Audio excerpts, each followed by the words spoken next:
Hello friends, welcome to Smriti coaching classes and learn with Rajni. चतुर्थ श्रेणी कर्मचारी भर्ती में इंग्लिश के मॉडल पेपर्स को कंटिन्यू करते हुए आज हम करने वाले हैं मॉडल पेपर नंबर 42। इन मॉडल पेपर्स को अगर हम टॉपर्स चॉइस का नाम दें तो इसमें कोई अतिशयोक्ति नहीं होगी। क्योंकि पढ़ाई सभी करते हैं, लेकिन सिलेक्शन सिर्फ उन्हीं का होता है जो स्मार्ट स्टडी करते हैं। और मॉडल पेपर्स देना, टेस्ट देना, ज़्यादा से ज़्यादा पीवाईक्यूज निकालना भी स्मार्ट स्टडी का ही एक पार्ट है। चलिए शुरू करते हैं मॉडल पेपर को क्वेश्चन नंबर 1 से। उससे पहले मैं आपको बता दूं कि अदर जो मॉडल पेपर्स हैं जो आपने नहीं देखे हैं, मॉडल पेपर 41 मॉडल पेपर्स हो गए, वो आपको प्लेलिस्ट में मिल जाएंगे। एक बार के लिए स्पीड इंक्रीज करके वीडियो का सारे मॉडल पेपर्स देख लेना। आइए फर्स्ट क्वेश्चन से शुरू करिए। By next Monday we blank the project. अब देखो, बाय नेक्स्ट मंडे, अगले मंडे की बात हो रही है, यानी फ्यूचर की बात है। फ्यूचर की बात है तो पास्ट की वर्ब की कोई जगह नहीं है। अच्छा, फ्यूचर में किसी निश्चित समय तक कोई काम पूरा हो जाएगा, उसको हम फ्यूचर परफेक्ट से बताएंगे। तो ये फ्यूचर का कोई टाइम है, वहां तक हम प्रोजेक्ट को पूरा कर लेंगे, तो वी विल हैव कंप्लीटेड आएगा, वी आर कंप्लीटिंग नहीं आएगा। ठीक है, सी ऑप्शन सही। अगला question, he has been absent blank school since last Friday. तो आपको करेक्ट प्रेपोजिशन से इसको फिल करना है। ये फिक्स प्रेपोजिशन का क्वेश्चन है। मॉडल पेपर्स में मैं कोशिश करती हूँ कि सारे ही फिक्स प्रेपोजिशन के क्वेश्चन लूँ, क्योंकि एग्जाम में ट्रेडिशनल यूजेस कम आ रहे हैं, फिक्स प्रेपोजिशन का ट्रेंड ज़्यादा बढ़ रहा है। ठीक है, आपको पता होना चाहिए कि absent अपने साथ में कौन सा प्रेपोजिशन लेता है। तो absent for नहीं लेगा, at नहीं लेगा, to नहीं लेगा, absent from। चलिए आगे चलते हैं। Choose the correct indirect speech of the given sentence. सही इनडायरेक्ट स्पीच चूज करिए। He said let's go for a walk. Direct speech है, इसको इनडायरेक्ट में चेंज करो। जब भी ये जो लेट से बनने वाले सेंटेंसेस हैं, इनमें हम क्या करते हैं, इनमें हम मोस्टली तो सजेशन ही तो देते हैं, सजेशन देते हैं। ठीक है, सजेशन ही दे रहे हैं। तो ऑर्डर आएगा क्या? नहीं। रिक्वेस्ट आएगा क्या? नहीं। He said that let them go for a walk। बिल्कुल नहीं। let वाला let से क्यों बनेगा? He suggested, that से कनेक्ट कर दो। एक्सक्लेमेटरी सेंटेंस भी that से कनेक्ट होता है। ये जो us है भाई, इसमें मैं भी शामिल हूं और मेरे साथ साथ जितने भी हैं वो सब शामिल हैं। तो क्या हो जाएगा? They should go for a walk. Late वाले जो है वो सजेशन के साथ शुड से बनेंगे। बी ऑप्शन सही है। बहुत ही शानदार और नेक्स्ट लेवल का क्वेश्चन ले लिया है प्रेपोजिशन का। आइए, she is good blank mathematics but weak blank physics. वह मैथमेटिक्स में अच्छी है लेकिन फिजिक्स में वीक है। बताओ, मैथमेटिक्स में तो वो अच्छी है और फिजिक्स में कमजोर है। क्या आएगा? एट इन आएगा, इन आएगा, एट आएगा या फोर इन आएगा। तो गुड फोर तो बैठ नहीं रहा। चलो, अब मामला हो गया एट और इन का। तो आपको ताजुब होगा कि गुड अपने बाद में एट प्रेपोजिशन लेगा और वीक अपने बाद में इन प्रेपोजिशन लेगा। यहाँ भी सब्जेक्ट है, यहाँ भी सब्जेक्ट है, पर वो मैटर नहीं करता है। ठीक है, ये एडजेक्टिव अपने बाद में क्या फिक्स प्रेपोजिशन लेता है वो मैटर करता है। तो एट और इन आ जाएगा। कई बच्चे सोचेंगे कि यार यहाँ सब्जेक्ट है, यहाँ सब्जेक्ट, तो गुड एट तो मैम ने याद करवा रखा है। I am good at playing cricket, मैं क्रिकेट खेलने में अच्छी हूँ। मे का सेंस आ रहा है लेकिन यूज हम एट को कर रहे हैं।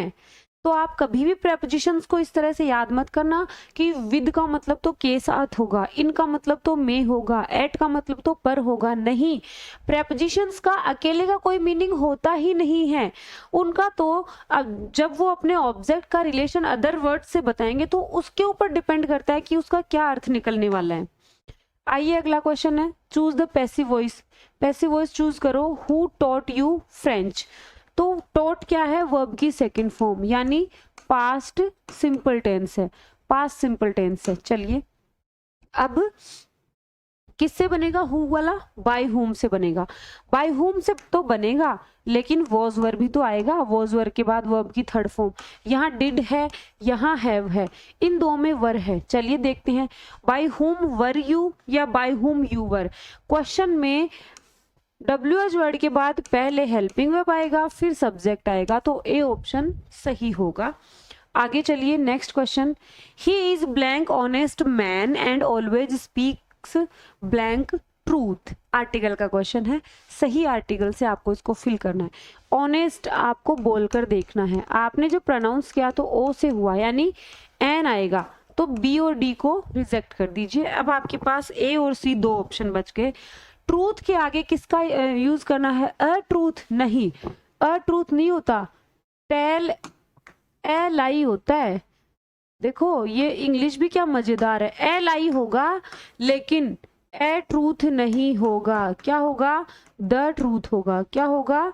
The truth. ओके, तो द सी ऑप्शन सही होगा।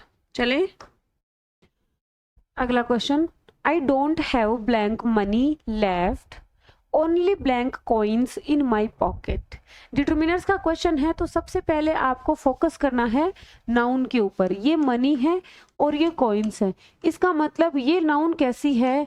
ये नाउन है प्लूरल, प्लूरल काउंटेबल नाउन है ये, और ये नाउन है अनकाउंटेबल। अनकाउंटेबल नाउन तो हमेशा सिंगुलर ही रहती है, ठीक है, तो सिंगुलर नाउन के साथ मैनी नहीं आएगा। चलिए, और देखिए डोंट हैव निगेटिव सेंटेंस में सम नहीं आएगा, तो क्या आ जाएगा?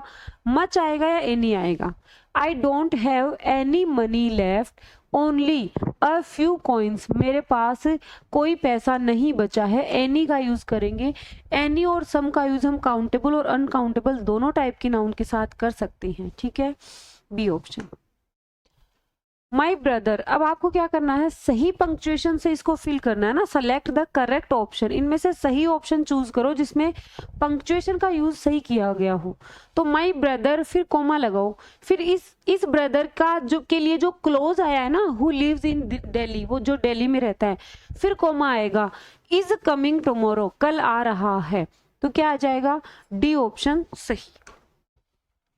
ट्रांसलेट इनटू इंग्लिश, क्या आप मेरी मदद कर सकते हैं? कर सकते हैं, तो क्या आप मेरी मदद करेंगे? तब तो विल आता, ठीक है। क्या तुम मेरी मदद करते हो? गलत।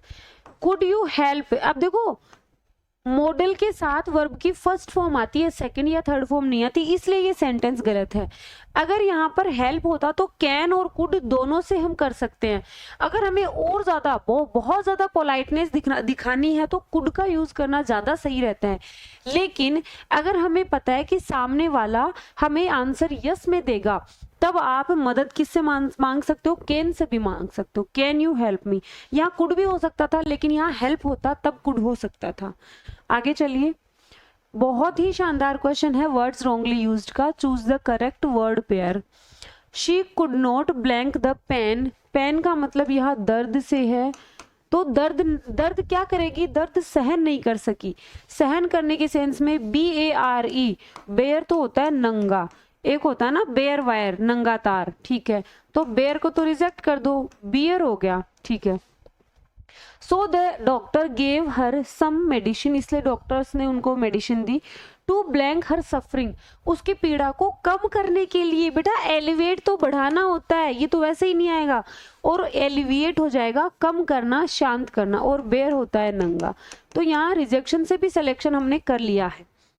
आगे चलिए, आगे चले उससे पहले अगर आप 4th ग्रेड के एस्पायरेंट हैं, ये 15 मॉक टेस्ट एक दिन छोड़कर एक दिन स्मृति कोचिंग क्लासेस की एप्लीकेशन पर चल रहे हैं। अल्टरनेटिव डेज पे ये टेस्ट हो रहे हैं।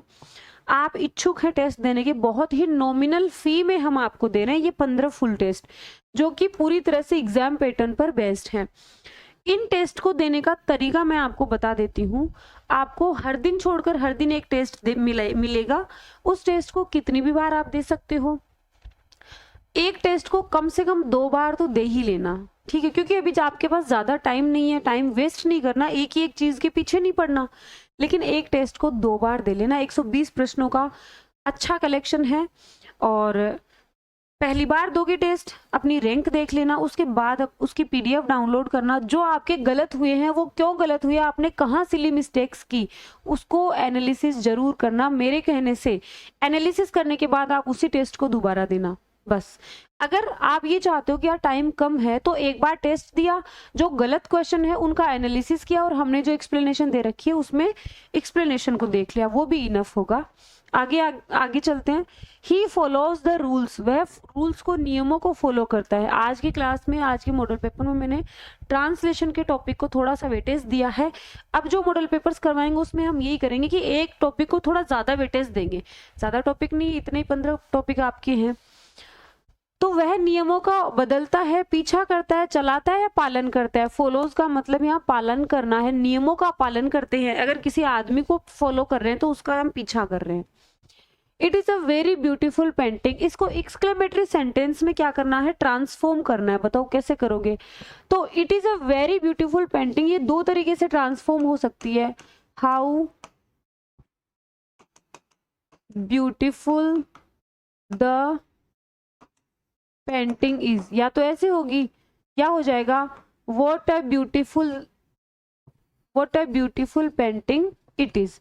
तो how a beautiful painting it is, how के साथ ए नहीं आएगा, ठीक है। How beautiful painting it is नहीं, हाउ ब्यूटीफुल क्या आ जाएगा, how beautiful the painting it is आना चाहिए। तो ए ऑप्शन सही हो जाएगा, what A beautiful painting it is. Next the correct English term, अनुदान को क्या कहेंगे भाई, कितनी बार करवाया है अनुदान, आपको देखते ही याद हो जाना चाहिए। अनुदान होता है ग्रांट, ठीक है। अलॉटमेंट क्या होता है, अलॉटमेंट होता है बांट देना या फिर हिस्सा दे देना। सब्सिडी होता है सरकार द्वारा जो भी आर्थिक सहायता मिली है उसको सब्सिडी कहते हैं। अलाउंस होता है भत्ता, तो ग्रांट होगा अनुदान। Neither of the two boys have passed the test, इसको आपको क्या करना है, अगर इम्प्रूवमेंट की जरूरत है तो इम्प्रूव कर लो वरना नो इम्प्रूवमेंट। ऑफ प्रेपोजिशन है, प्रेपोजिशन के बाद प्रेपोजिशन अपना ऑब्जेक्ट लेता है, तो इस सेंटेंस का सब्जेक्ट है नाइदर। नाइदर का मतलब है दोनों में से एक भी नहीं। अगर सब्जेक्ट ये है तो यहाँ सिंगुलर वर्ब आना चाहिए, हैज पास्ट आएगा, हैज पास्ट। और लास्ट क्वेश्चन है, translate the sentence into Hindi. He has been waiting for you for 2 hours, वह 2 घंटे से तुम्हारा इंतजार कर रहा है। यहाँ पर आपको 2 बार फॉर देखकर बिल्कुल नहीं घबराना। ये फॉर है उस वर्ब के लिए आया है और ये फॉर आया है परफेक्ट कॉन्टिन्यूअस के लिए, तो वह 2 घंटे से तुम्हारा इंतजार कर रहा है। बी ऑप्शन सही होगा। चलिए, सब लोग कमेंट करेंगे कि आज के मॉडल पेपर में आपके कितने क्वेश्चन सही जा रहे हैं। सब लोग अपना स्कोर मुझे बताएंगे और अच्छे से तैयारी करते रहिए। एक चीज मैं और अनाउंस आपको करने वाली हूँ, आज हमारे आप सबके प्यार और स्नेह से आज अपना जो परिवार है वो 1 लाख का हो जाएगा। आप सब में अगर नहीं किया है सब्सक्राइब, प्लीज चैनल को सब्सक्राइब कर लीजिए और अपनी फैमिली को जल्दी ही 1 लाख कर दीजिए। साथ ही आप सब मुझे कमेंट करके ये जरूर बताएंगे कि अब जो लास्ट टाइम में क्या मैं 15 दिन की रिवीजन क्लास लेकर आऊं। शॉर्ट, जो जैसे शॉर्ट नोट्स है ना, तो शॉर्ट नोट्स की तरह मैं आपको 15 टॉपिक जो है वो 15 दिन की रिवीजन क्लासेस मुझे लानी चाहिए क्या यूट्यूब पर। आप सब लोग मुझे कमेंट करके ये बताएंगे। आज के लिए इतना ही, बाय बाय, टेक केयर।